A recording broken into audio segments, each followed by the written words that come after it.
Hello everybody. So today we have a very special secretary desk dating to the 18 teens, about 200 years old here.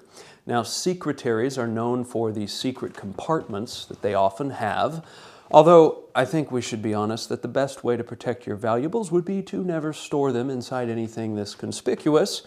However, there are very serious locks on the fall front. In French, this is a secrétaire à abattant. An abattant is a flap or a fall front. And here we see the pretty wonderful locks that would have protected the private correspondences that at one point may have been stored inside of this piece. I think you can also see my kitchen tiles. But we should remember that this piece is on the fringe between a very fine domestic piece that, sort of would have been used, and then something that's purely for its appearance, purely for its artistic value, a meuble d'apparat, in French, an appearance piece, intended really to look great in an official room, expressing the magnificence of the government, for instance. Let's go ahead and close this, at which point we notice that the counterbalance is working still. And what that does is mainly it holds this fall front in the upright position, because if this piece wasn't counterbalanced, you really would need to worry about locking this fall front every time you close it. Otherwise, you might figure that somehow if this thing moved half of a millimeter, that it would fall open spontaneously and break. Many of you have heard this before in the other videos, but this piece, like pretty much all the pieces featured on the channel, it is in a very special subset of antiques, that ambiguous word, called the decorative arts. And when it comes to this genre of art, featured in every major museum worldwide, pretty much, we're not talking about an art which is purely decorative, such as a painting which is devoid of any real aesthetic interest, and so pejoratively we would describe it as decorative, but rather we're talking about objects, articles for the home, which are so skillfully produced that they have reached the level of true art. As making something like this out of a dead tree 200 years ago is, sort of an incredible endeavor. Now, finding a work of decorative art out of all of the things available is about like finding a needle in a haystack and then finding a benchmark example of a given period or a style, such as this Louis XVIII period secretary desk. Well, that is about like taking all of your needles and then ruthlessly rejecting anything but the very best. And it is kind of a dead giveaway when you see a piece like this that we're dealing with something of very high quality, but one of the subtler indications of that is that the functional parts of these drawers, the hidden sides and the backs, even the floor of the drawers, is in solid mahogany, not, let's say, a functional wood such as pine. And that's a little detail that we're going to see on certain museum quality pieces. We saw that on a desk of a slightly later period, which is now in the Nelson Atkins Museum of Art. So anyway, that's a very good sign to see that the drawers are in solid mahogany. However, it does make this piece extremely heavy, and it was not fun to move up here.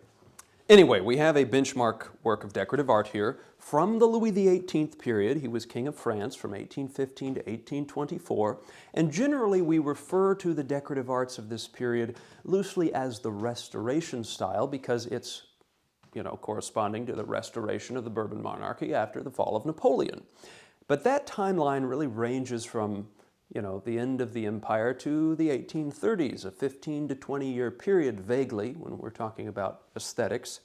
So Louis XVIII, speaking about his style directly, refers to the very beginning of the Restoration style, where we still see this fundamentally empire Napoleonic idea of impressive stark mahogany and gilded bronze. We see that that hasn't really been eclipsed by a totally new style, as will soon occur around 1820 with a use of blonde woods promoted by makers like ebonist Jean-Jacques Werner.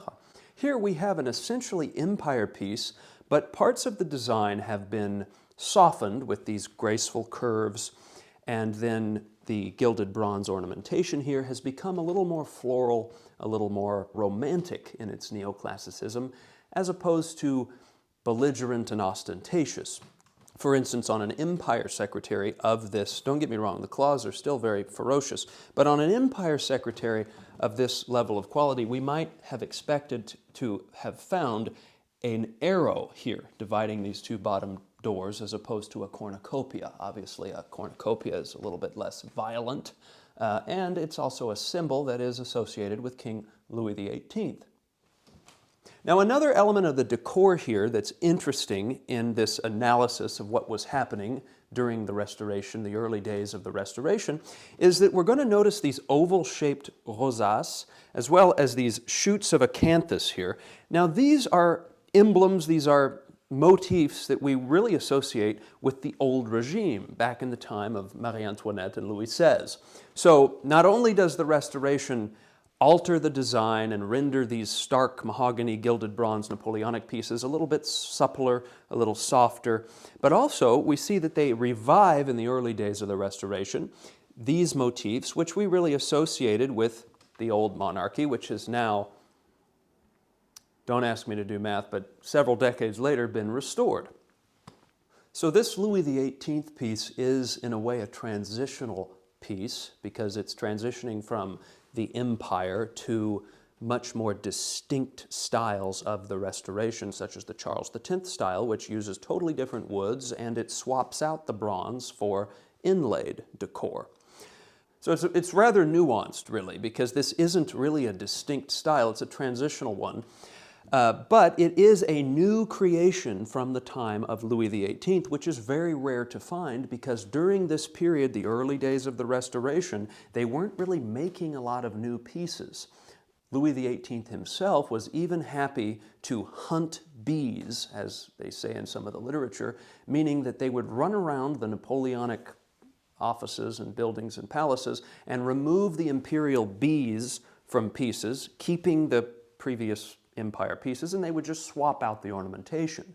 Here we see that this piece actually has a full-blown design, which is Louis XVIII in nature. This is not an empire desk that we have swapped the bronzes out of. It's truly a unique creation in this early Restoration style, and it's a bit odd because the budgets were so constrained, and it's known at the time that a lot of their redecoration was limited to swapping out the ornamentation on pre-existing pieces. So it's actually very interesting to have a Louis XVIII piece that was apparently built from scratch during that time, not something that was just altered. It's not unheard of, but in general we understand that this is a bit of a micro style, and it's interesting, and that's why I'm going to the trouble to label it as Louis XVIII and not just to talk about Restoration furniture in general. And mind you, we do know that Restoration furniture is universally appreciated, even if it's not as famous as some styles in the history of the decorative arts. Restoration furniture is the type of furniture that James Monroe ordered for the White House in 1817, which is really similar chronologically to this piece.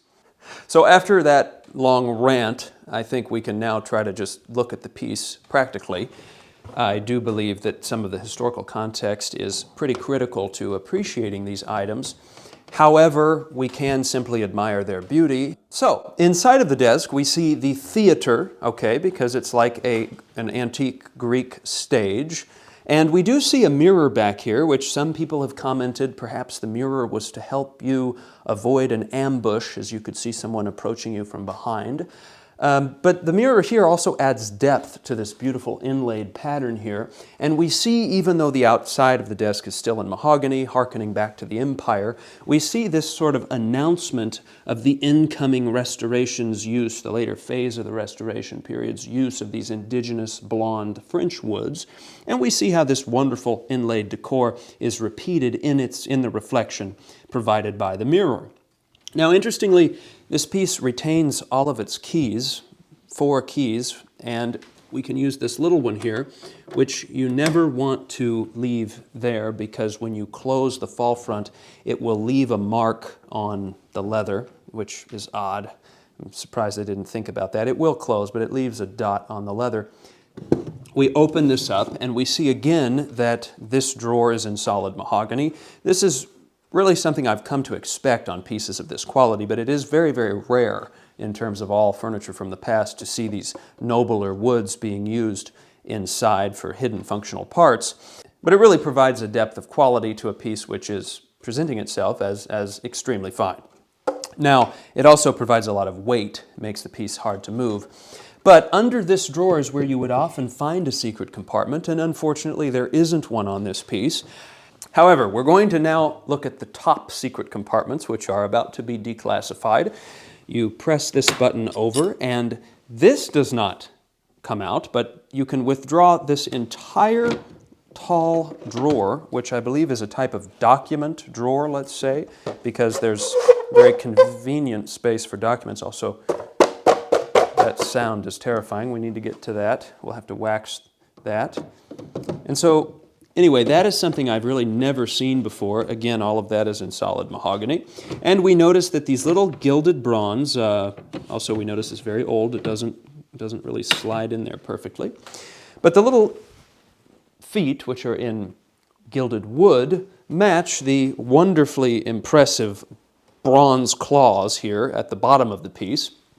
And then, while we're here, we might as well check out the quality of the bronze work on these inner drawers.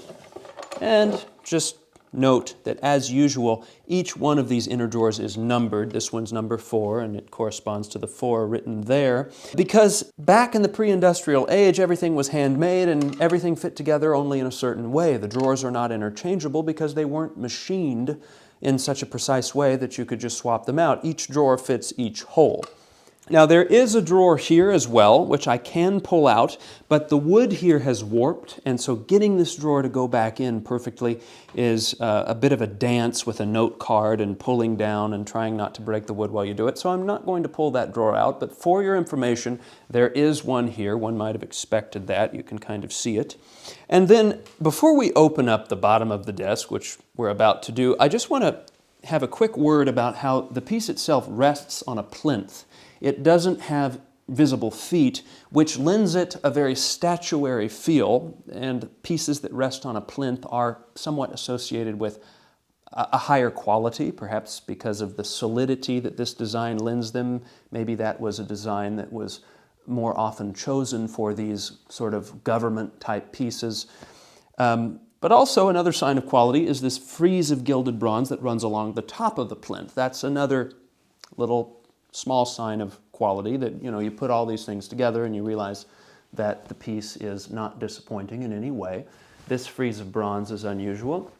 You just have to imagine this exact desk with some of its qualities removed, and very quickly you would start to chisel down into a much more common, a much more mediocre item. So anyway, I did remove these bronzes in an attempt to look for some signatures on the bronze. Researching furniture ornamentation is sort of one of the last frontiers of decorative arts research, and there's sometimes little markings on the bronzes that make us wonder if there's not something more we could determine.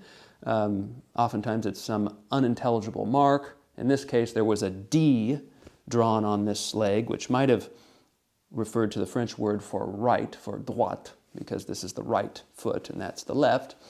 But then up here underneath this hidden handle, I found a little mark that seems to say PB or BP. Now that's enigmatic.